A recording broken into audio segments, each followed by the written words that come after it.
Não.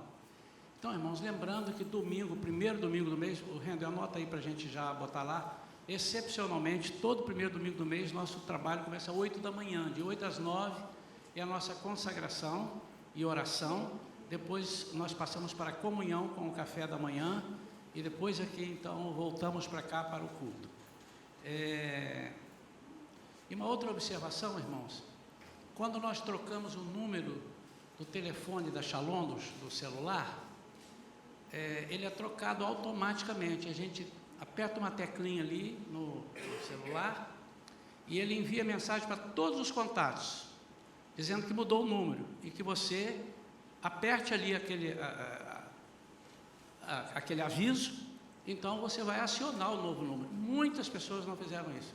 Significa que uma grande parte da igreja está sem receber as nossas notícias e os nossos contatos. Então, sexta-feira a Débora teve que pegar e fazer um por um de umas 15 ou 20 pessoas, sei lá quantos, um número grande, e dizendo: fulano, anota o número, fulano, anota o número. Então, é só para que os irmãos que talvez não saibam, você vai ver uma mensagem da Shalom, da igreja Shalom, feita uns dias atrás, e tem ali: este número foi trocado e tal, para acionar tal, aperte aqui. Você aperta ali aquele aviso que automaticamente vai configurar o novo número para você. Tá bom, amado?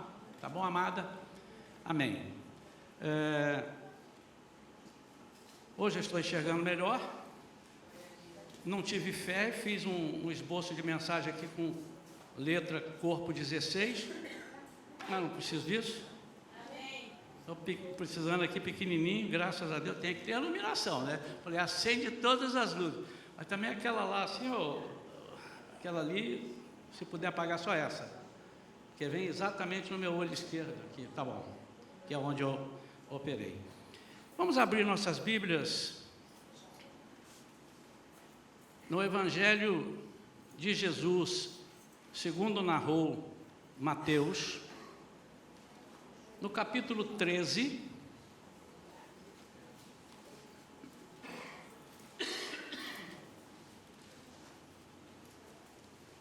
Mateus capítulo 13, a partir do primeiro versículo. Nós vamos ler os 9 primeiros e depois nós vamos continuar durante a palavra, fazer menção a mais alguns versículos. Essa é a parábola do semeador e hoje nós queremos perguntar qual é a qualidade do teu solo, do seu solo. Mas além disso, nós queremos meditar sobre esse solo, sobre um dos solos. Eu não quero meditar hoje sobre o solo onde a semente caiu e floresceu e deu a 30, 60 e 100 por 1. Hoje eu quero meditar sobre um solo difícil. Naquele mesmo dia, Jesus saiu de casa e foi assentar-se à beira-mar. Uma grande multidão reuniu-se ao seu redor e, por esse motivo, entrou num barco e assentou-se, e todo o povo estava em pé na praia. Jesus ensinou-lhes então muitas coisas por meio de parábolas como esta. Eis que um semeador saiu a semear. Enquanto realizava a semeadura, parte dela caiu à beira do caminho e, vindo as aves, a devoraram. Outra parte caiu em terreno rochoso, onde havia uma fina camada de terra. E logo brotou, pois o solo não era profundo. Porém, quando veio o sol, as plantas se queimaram e, por não terem raiz, secaram. Outra parte caiu entre os espinhos. Estes, ao crescer, sufocaram as plantas. Contudo, uma parte caiu em boa terra, produzindo generosa colheita, a 100, 60 e 30 por 1. Aquele que tem ouvidos para ouvir, que ouça. Pai querido, queremos falar contigo, falar de ti, queremos que tu fales conosco, e nessa comunhão, Senhor, nós queremos sentir a tua presença no nosso meio. Queremos sentir a tua voz falando aos nossos ouvidos. Agora, Pai, nós Pedimos que toda dificuldade, toda preocupação, tudo aquilo que nos deixa pensativos com o que ocorre lá fora, o Senhor retire de nós, para que nós fiquemos, Senhor, descansados na Tua presença, e Tu fales conosco exatamente o que Tu queres falar. Eu creio, Senhor, numa palavra rema nesta manhã. Eu creio, Senhor, que nós todos absorveremos essa palavra que o Senhor tem para nós nesta manhã. Em nome de Jesus. Amém. O versículo 5 diz: outra parte caiu em terreno rochoso, onde havia uma fina camada de terra, e logo brotou, pois o solo não era profundo. Quando Jesus vem explicar a parábola, a partir do versículo 18, ele explica essa parábola.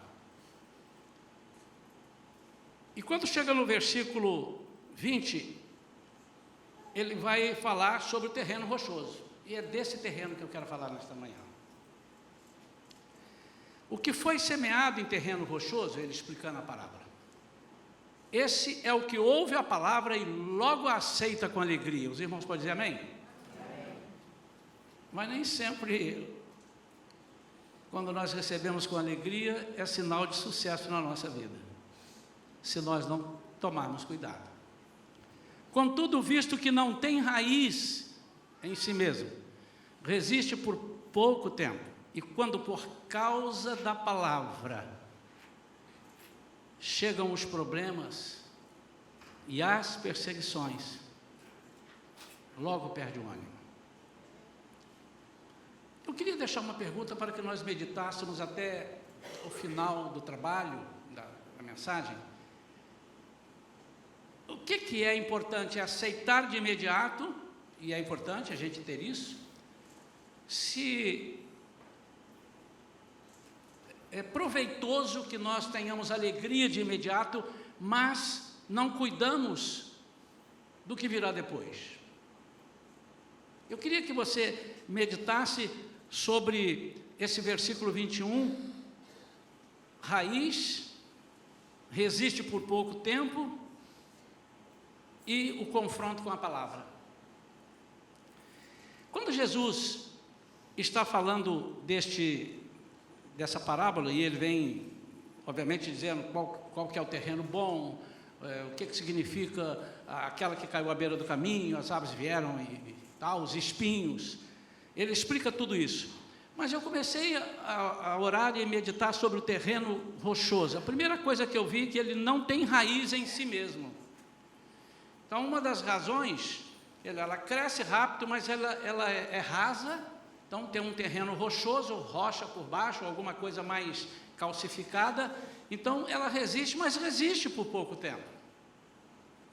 Assim são, de repente, aqueles que aceitam a palavra. E aqui eu queria englobar não somente aquelas pessoas que não são crentes em Jesus, estão aceitando Jesus como seu Senhor e Salvador.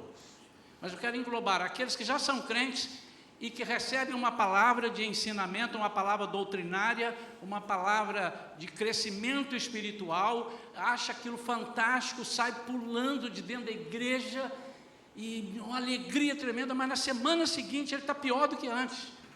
Vocês conhecem pessoas assim? Já viram pessoas assim? É normal, é do ser humano. Durante muito tempo eu tenho andado, agora menos, pregando e cantando nas igrejas, por conta do nosso ministério, e algumas vezes eu tive muita dificuldade, não muitas, muita dificuldade de pregar em determinadas igrejas onde as pessoas não ouviam a palavra. Teve uma vez, e a minha esposa há de se lembrar disso, foi muito parecido, com todo respeito, mas foi até engraçado, que eu com o microfone na mão, cantando, não conseguia me ouvir cantando, porque a igreja cantava mais alto que eu e gritava muito, e eu encostei o microfone e deixei a igreja cantar, porque eu não conseguia cantar. Mas quando eu fui pregar, o negócio piorou um pouco, porque eu falava e todo mundo glorificava, e glorificar a Deus é importante, mas ninguém ouviu a palavra naquela noite. E me lembro que alguém disse, foi uma bênção, foi um espetáculo, foi tal, sobre o que falou, e a pessoa não sabia. Isso é uma alegria, é desse tipo de alegria que eu estou falando. É uma alegria onde a gente não raciocina, não ouve. A palavra ela precisa ser ouvida, ela precisa ser digerida. E precisamos fazer cálculos. Não somente a palavra, vou repetir, a palavra de regeneração, onde você não é crente em Jesus e vai aceitar Jesus, mas também como a palavra para aqueles que já são e estão sendo discipulados, porque na pregação nós discipulamos, somos discipulados, não é? Tanto os que estão ouvindo, quanto os que estão falando. Vi uma pesquisa recentemente sobre quem lê, quem faz tal, quanto aprende. 95% é daqueles que ensinam. Os que ensinam aprendem mais do que qualquer outra pessoa. Que coisa interessante. Então, ensina a nós também. E essa palavra, ela precisa ser calculada. Tudo que é pregado precisa ser calculado, precisa ser medido. E eu não posso e não devo aceitar na emoção. Eu posso até ter emoção, eu posso ficar emocionado. Mas eu não devo fazer da emoção a solução daquilo que eu estou buscando, ou, enfim, Jesus em algumas parábolas ele ensina que o reino de Deus é semelhante a um homem que foi construir uma torre. E qual homem que vai construir uma torre? Ele diz, e não senta para fazer cálculos. Porque pode ser que ele comece a fazer e depois ele não consiga terminar. E ali fica, olha aí, semelhante a essa semente que foi jogada em solo rochoso e logo morreu. Veio com alegria, foi muito bom.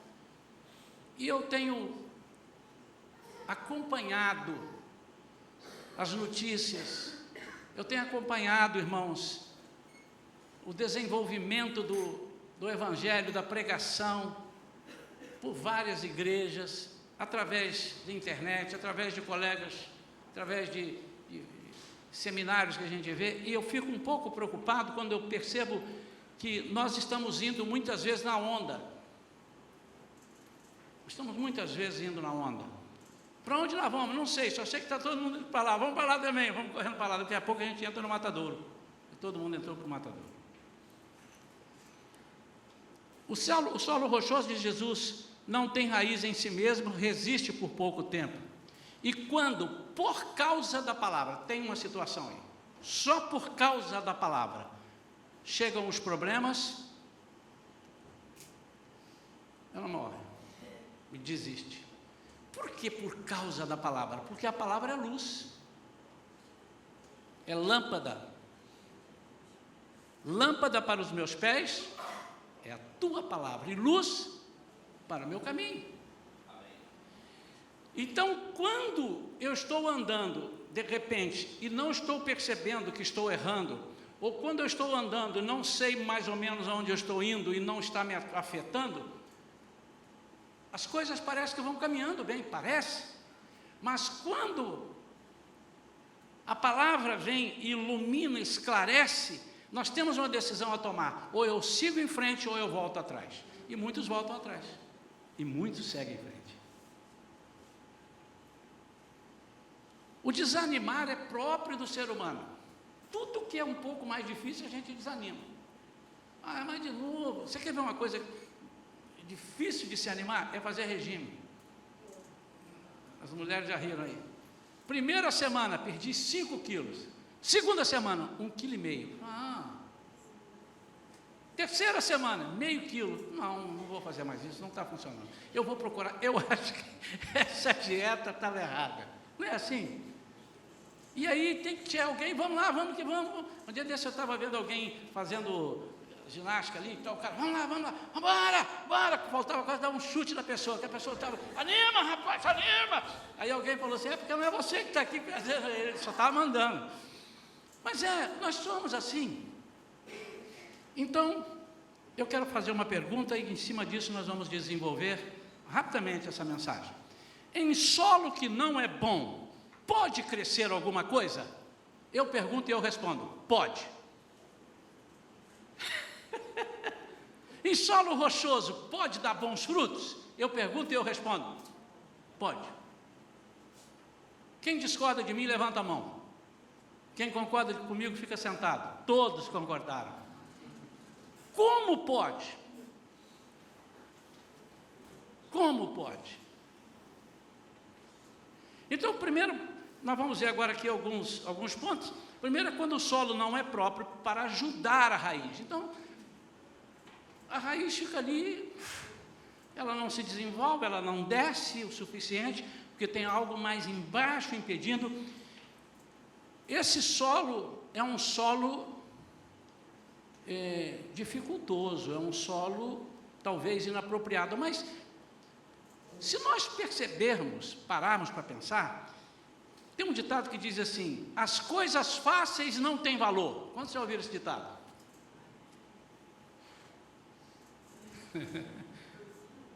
Uma vez eu vi um pregador falando uma coisa e eu copiei parecido com o que ele estava falando, e copiei, colei quase e dei uma arrumada e falei assim: se todos tivessem a certeza que para serem salvos e não perderem a salvação precisariam subir o pão de açúcar de costas sem nenhum apetrecho, você pode correr para lá agora, que se fosse anunciado isso, com certeza, que estaria uma fila enorme lá para fazer isso. Mas porque é fácil. Que é isso, pastor? O senhor não inverteu? Não, não. É só falar assim: eu quero Jesus. Você quer que coisa mais fácil que essa? É coisa fácil demais, é ser Jesus. Porque foi difícil para ele. Porque você chega num lugar e diz assim: você quer ganhar 20 mil reais, o que é que você tem que fazer? Ele diz: não, só responder 2 perguntas. Esse cara vai me enrolar. Isso é muito fácil, ganhar 20 mil reais para responder 2 perguntas? Ou para leva essa caixa até ali, você vai ganhar tanto. Só isso? Tem alguma coisa, esse camarada está me enganando. Nós temos essa facilidade de entender que as coisas fáceis não prestam, mas as coisas simples nem sempre são fáceis. E eu mudaria que o Evangelho não é fácil, ele é dificílimo, mas ele é simples demais. E a simplicidade é que muitas vezes nos confunde, fazendo com que nós pensemos que é muito fácil e barateamos. Porque é fácil, recebemos fácil, então barateamos, de qualquer forma nós levamos e não cultivamos o solo. Irmãos, nós temos um exemplo, que esses todos conhecem, sobre o terreno, quem já foi a Israel, o solo de Israel. Eu nunca vi nada mais impróprio. Os irmãos que já foram a Israel fazem assim com a mão. Estou levantando uma caravana para ir para lá, hein? Irmãos, os frutos que aquela terra dá são inexplicáveis, mas além disso, eles exportam para muitos países. Eles não têm, dá bom, mas dá meia dúzia de gato pingado de fruto. Não, eles exportam, mas por quê? Porque eles descobriram e disseram assim: nós temos que fazer alguma coisa, porque esse solo não é bom. E é sobre isso que eu quero falar nesta manhã. Primeiro, nós precisamos aceitar que nós não somos adequados. Quando alguém aceita Jesus, ele tem um terreno, aparentemente parece que é um terreno fértil para aceitar a palavra, mas muitas vezes não é. Ele vem com um terreno cheio de manias, um terreno duro, um coração duro. Quando nós estamos temos aceitado a Jesus, estamos aqui recebendo ensinamentos e tal, nosso terreno também é orgulho por causa de uma série de coisas. Nosso egoísmo, nosso medo, nossas preocupações, achando que ninguém vai fazer melhor se nós não fizermos, e Deus é quem cuida de todas as coisas.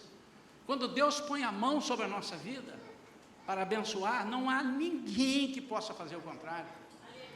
Mas quando Ele põe a mão para parar também, você pode fazer o que você quiser, que você não vai conseguir.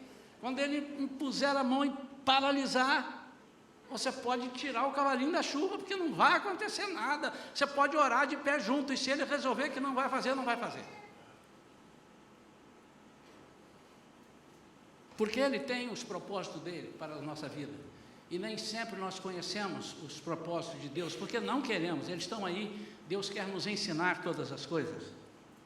Então nós temos que fazer o quê? Fazer como Israel fez. Nós temos que submeter o nosso solo a técnicas diferentes daquela natureza, daquilo que está ali. E às vezes, amados, nós temos a mania, nós temos o comodismo de olhar e dizer assim, mas não dá, cara, mas fazer assim do jeito... A gente entra com uma alegria, a primeira semana, o primeiro mês, eu não vou dar nem prazo, um ano que seja, sei lá, as pessoas comendo o Evangelho, mas daqui a pouco, uma vez eu brinquei aqui, até hoje eu brinquei com um irmão aqui, mas não tem nada a ver com ele, especialmente não tem, é uma coincidência. Mas os irmãos chegam e quando ele busca e foi recebido, se foi curado então no primeiro encontro, se ele recebeu uma bênção, um processo dele estava fechado, parado na justiça, ele recebeu, ele fica, mas daqui a pouco ele estava aqui pulando de alegria, né? Ele que sentava aqui, senta ali. Daqui a pouco vai passando, você vê ele está lá atrás. Daqui a pouco você vê ele está lá na porta e fica de longe olhando. Não são todos que estão lá atrás, eu já não preciso dizer isso, né, irmãos? Mas já disse, não preciso dizer, mas já disse. Não é isso. Os irmãos estão entendendo?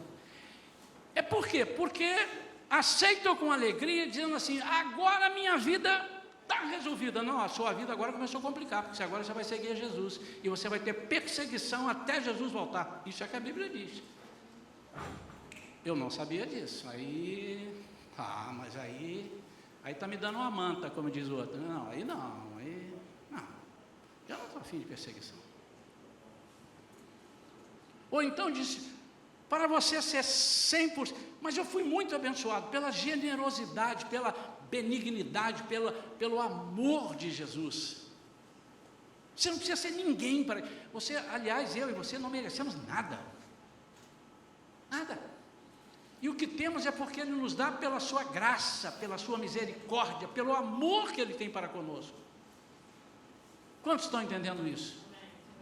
E aí a gente chega numa alegria, recebe e tal, daí a pouco a palavra disse assim, olha, isso aqui foi a amostra grátis.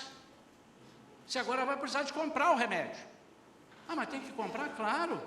Irmãos, já viram aquelas pegadinhas que chegam aos aplicativos no celular? Aplicativo grátis. É grátis, mas é uma semana, um mês.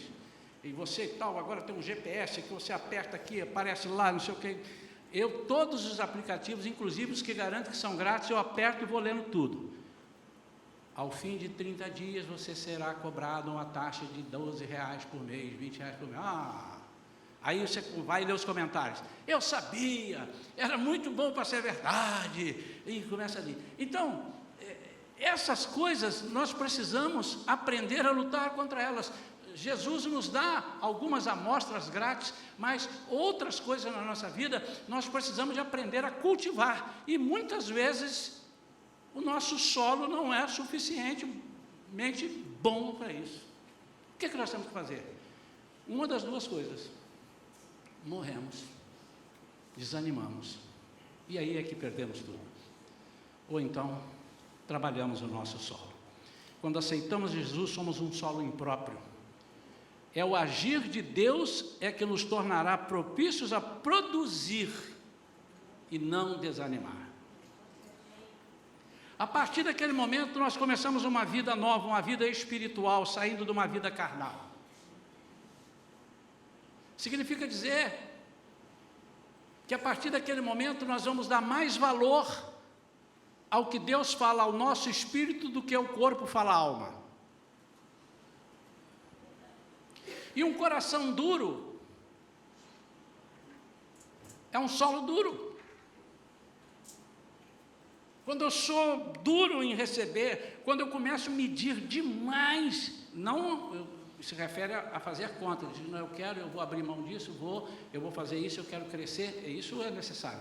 Mas quando eu começo a contestar demais, ou tentar entender o que não pode ser entendido, às vezes, os mistérios. Há mistérios na palavra de Deus, há pessoas que estão perguntando coisas, e de vez em quando vem uma pergunta para mim, ou alguém, eu vejo aí na internet também alguém pergunta, coisas que são inexplicáveis e são desnecessárias para que nós cresçamos. Porque quando não der, a gente tem que dizer pela fé, e agir pela fé. Coração duro. Coração duro é coisa terrível. Então, como é que nós temos que fazer? Nós temos que amolecer o coração. E amolecer o coração, nem sempre é fazer o coração ficar mole mesmo, mas é convencer-se de que, apesar da dureza do seu coração, o Espírito Santo tem soberania sobre a sua vida e vai vencer sobre os seus pensamentos.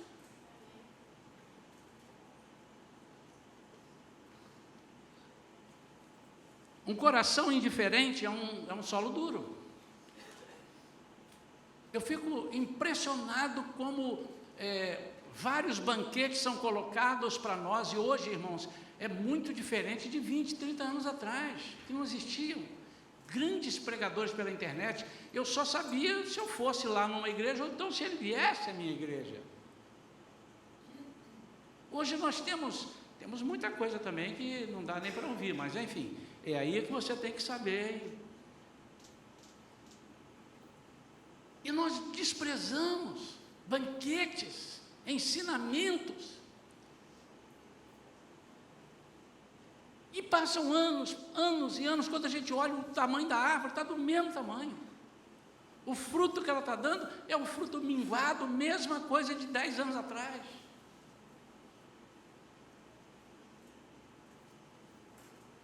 Você imagina se nós estivéssemos numa empresa e o patrão disse: rapaz, você está aqui há 10 anos, você faz a mesma coisa, só carimba e guarda, carimba e guarda, carimba e guarda arquivo, carimba e guarda arquivo, carimba e guarda. Cara, você não faz mais nada, você não cresceu. E tem colegas seus que entraram com você, hoje são gerentes, são supervisores, são diretores, porque tem um coração indiferente. A impressão que tem que não está falando para mim. Solo rochoso que não está sendo trabalhado.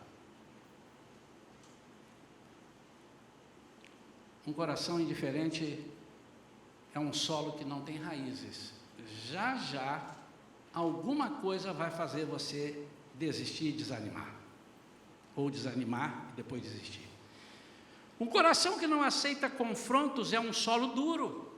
Confronto com a palavra, ele está dizendo, e quando por causa da palavra chegam os problemas, sim, o problema só chega, vou repetir, irmãos, por causa da palavra.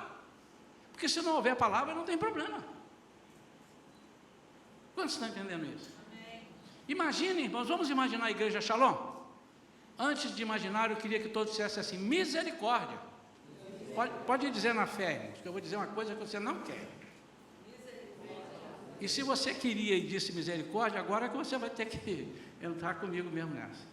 Uma igreja diz: irmãos, olha só, o que é importante, o evangelho já foi pregado, Jesus já morreu por nós, já somos abençoados, vamos vir aqui para a igreja, e eu vou pedir o louvor, não vamos cantar mais não, porque ocupa um tempo, vocês gastam, fica aqui ensaiando e tal, pregação. Irmãos, olha só, quantos já aceitaram Jesus aqui? Levante a mão, quantos já aceitaram Jesus? Então não precisa mais, tá bom. Vamos vir para cá, fazer o quê, pastor? Não sei.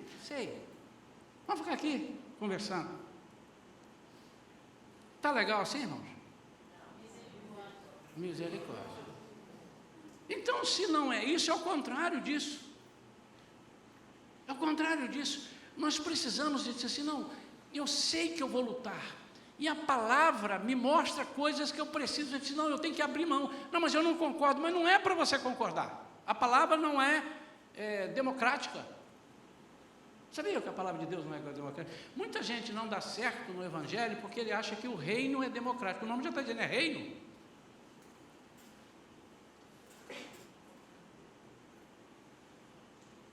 Não tem democracia na palavra.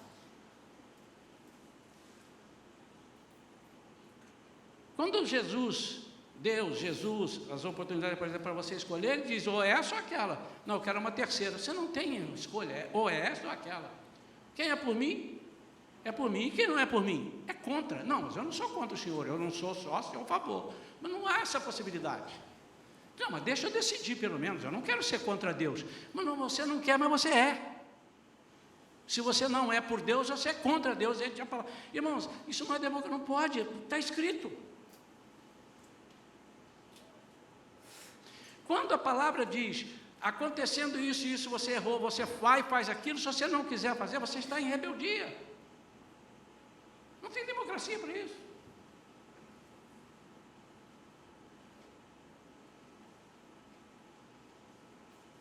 Então, um coração que não aceita a palavra é um coração que não terá raízes, um coração duro.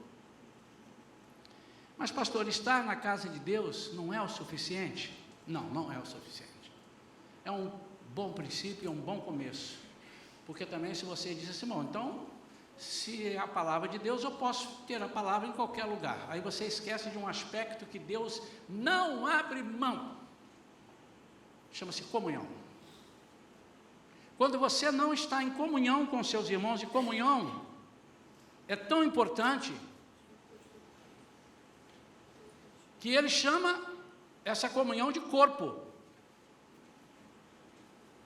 E eu não imagino um braço fazendo uma coisa, uma perna fazendo outra coisa, e o outro braço fazendo uma terceira coisa, e uma outra perna fazendo uma quarta coisa. Eu não consigo imaginar. Então é necessário que nós tenhamos. Então não é o suficiente, mas é importante que estejamos, porque aqui, vamos supor que algum irmão desses que estão aqui, algum irmão ou irmã, estivesse agora em casa. Eu quase duvido que você estaria ouvindo a palavra. Eu quase duvido. Talvez você estivesse lá vendo um programa deste manhã de domingo, esporte, não sei o quê, espetacular, mas é de casa, é sábado, você sabe, né? De casa é sábado, também sei, não é? Então é importante que nós estejamos aqui. Mas, pastor, e aí eu vou entrar na reta final, mas muitas vezes eu deixo de estar em grupo e tal, porque é uma confusão danada. Eu comigo mesmo, eu me resolvo, se bem que eu já vi muita gente dando quase soco na cabeça. Um dia eu encontrei um camarada assim, um amigo meu, na rua, ele vinha falando e gesticulando. O que houve? Cara, eu tinha que entrar ali, não entrei. Eu disse, você está com confusão com você mesmo. E está sozinho. Eu tinha que fazer e não fiz, eu tinha que pagar e não paguei, agora eu vou pagar juros, está brigando contigo. Então, não significa dizer, mas vamos lá. Pastor, eu às vezes prefiro, porque tem tanta confusão, pastor. Isso é o que a gente tem ouvido ultimamente. Uma mentira que o capeta está colocando dentro das igrejas. Tem tanta confusão dentro da igreja, que a igreja não cresce. Eu vou pegar aquele versículo, que as portas do inferno não prevalecerão contra a minha igreja. Vou rasgar essa página. Porque se ela não vale, eu tenho que rasgar da Bíblia.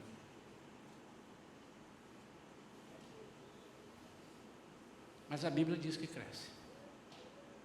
O que precisa acontecer é nós, com o nosso solo rochoso, fazer com que o Espírito Santo venha e introduza novas técnicas de crescimento dentro de nós, como o povo de Israel faz com a agricultura deles. Nós temos que descobrir. Se não tem água, nós temos que fazer chegar água. Nós não podemos ser naturais quando as coisas nos dificultam a sermos naturais. Nós temos que ser sobrenaturais.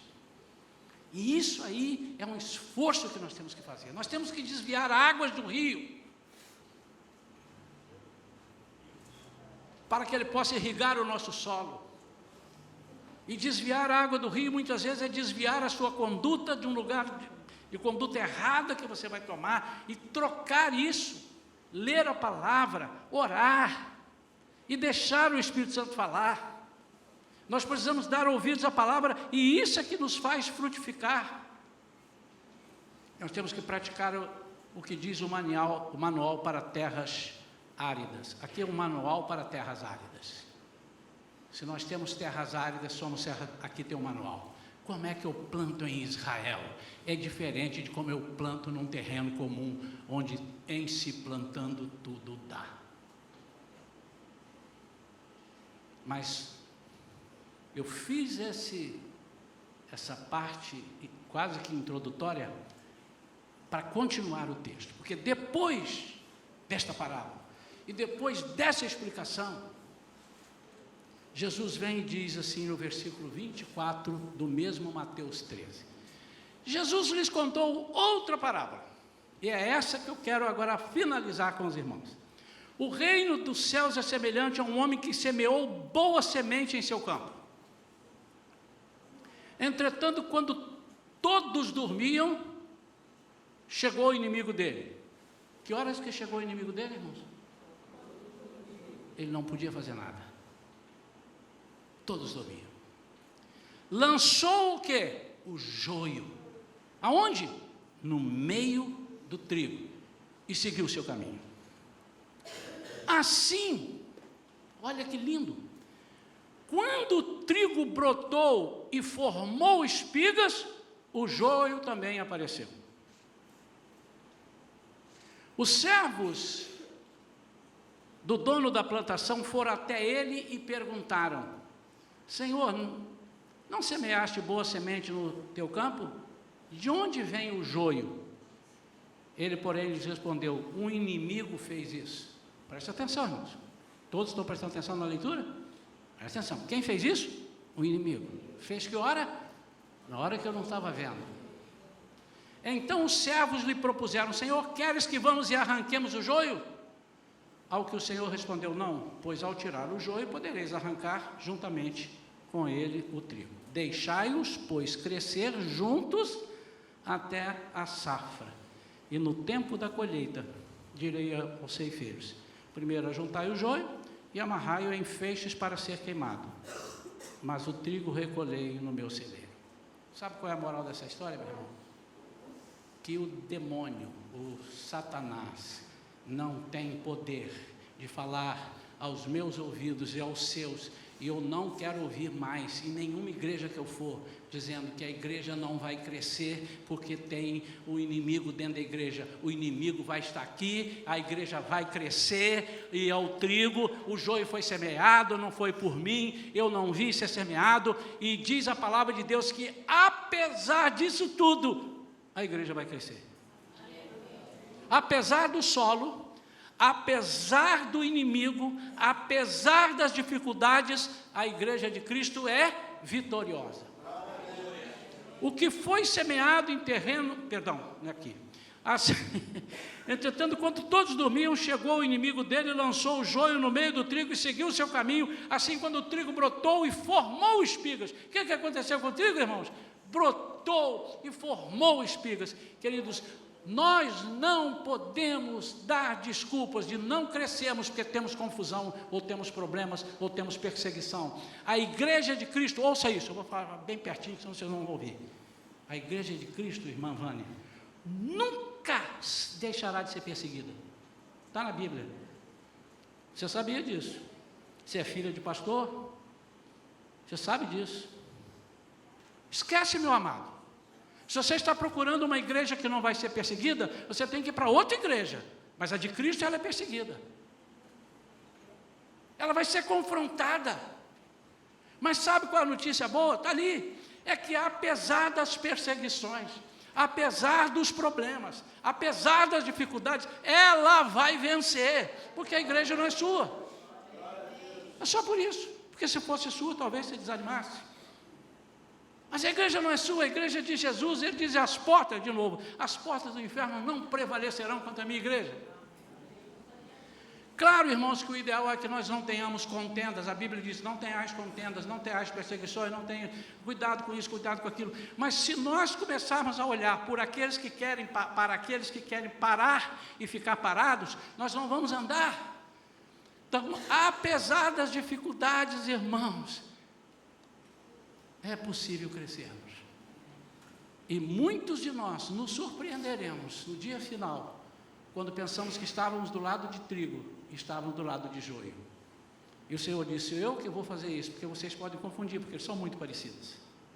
E vocês poderão, de repente, tentando arrancar o joio, vão arrancar o trigo. O reino de Deus, ou melhor, todavia, o inimigo, o tempo todo quer fazer com que não sejamos produtivos. Nós temos condições de crescer, mesmo com as dificuldades que estão entre nós. Há o inimigo. Não adianta você orar e dizer: Senhor, não deixe o inimigo entrar aqui. Mas eu estou contra a minha palavra. Ele vai até a safra, até a colheita. O que nós temos é que aprender é ser fiéis, ainda que o inimigo esteja por perto. Isso é ser um coração ensinável para fazer do nosso solo, um solo improdutivo, passar a ser um solo produtivo. Nada pode ser desculpa para não crescermos. Nenhuma dificuldade, nem dentro da igreja e nem fora da igreja. E é nessa disposição, irmãos, e é nesse sentido que eu desafio os nossos irmãos, desafio a nossa igreja, a olharmos mais para aquilo que Deus tem feito de bom na nossa vida, menos para aquilo que o inimigo tem feito de ruim na nossa vida. O inimigo quer desviar a atenção e mostrar o que ele é capaz de fazer. E nós estamos sendo enganados e olhando para isso e deixando de olhar para o que Jesus pode fazer. Há muitos versículos que confirmam isso. Maior é o que está em mim do que o que está no mundo. Está uma força, uma potestade espiritual, tem no mundo uma força. Não é como a força de Deus, mas há uma força. Mas maior é o que está em mim, é o que está conosco. Se não valer a pena você estar em comunhão com seus irmãos, aprendendo na igreja, evangelizando, se não valer a pena, deixa eu te dizer, miserável que somos, diz a Bíblia. Miseráveis que somos, porque não vale mais nada a pena para nós.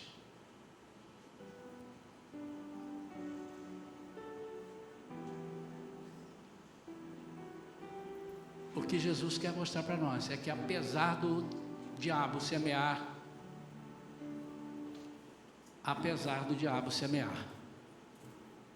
coisas ruins na nossa vida, tristezas, angústias, é Ele que fala. O Espírito Santo não fala de angústia para nós, fala. Apesar do diabo fazer isso, e Ele só faz porque nós dormimos, nós não estamos vendo, Ele vem e joga. Por isso que nós temos que vigiar. Mas apesar disso tudo, se acontecer, nós podemos ser produtivos e devemos ser produtivos.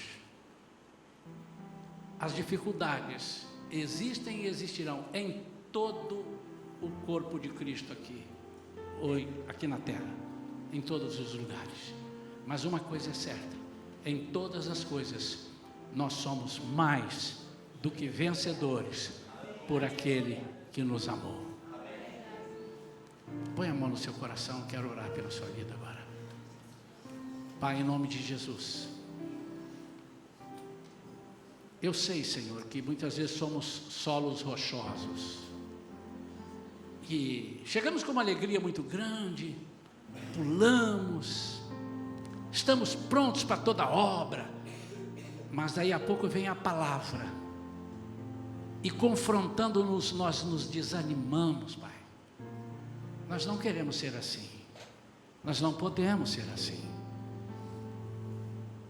Mas a Tua palavra também diz que mesmo em meio às grandes dificuldades, às grandes opressões e tentações, no meio da Tua igreja, vindas de fora ou vindas de dentro, a igreja cresce, a igreja floresce, a igreja tem uma safra. Pai, nós queremos que o Senhor coloque a Tua mão sobre as nossas vidas, sobre a Sua igreja aqui neste lugar, Senhor, eu quero pedir perdão por todo aquele irmão ou irmã que consciente ou inconscientemente falou mal da tua igreja. Toda aquela pessoa que, sendo teu servo, tua serva, disse: não vale a pena, porque as dificuldades são muito grandes, e assim não vai dar certo, nós não vamos vencer. Senhor, eu quero pedir perdão por eles, assim como Neemias pediu pelo povo, e me colocar nas brechas, Pai, para que nós entendamos que, apesar de todas as dificuldades, o poder de Deus, o teu poder, o poder do Espírito Santo que habita em nós e está entre nós aqui nesta igreja, é suficientemente capaz de nos fazer vencer, nos fazer prosperar, nos fazer aumentar em todos os sentidos, numericamente falando, e crescer em qualidade espiritual, maturidade. Ajuda-nos, Pai. E assim, quando chegarmos lá no dia final, nós poderemos olhar para trás e dizer assim: quanta gente, que multidão, que mesmo em meio às dificuldades e aos ataques do inimigo, superaram, buscaram, enfrentaram e venceram. Ao que vencer, eu lhe darei a comer da árvore da vida, em nome de Jesus. Amém? Graças a Deus. Vamos aplaudir ao Senhor Jesus. A Ele a honra, a glória, a majestade e a exaltação. A tua palavra escondi. Quantos conhecem esse corinho?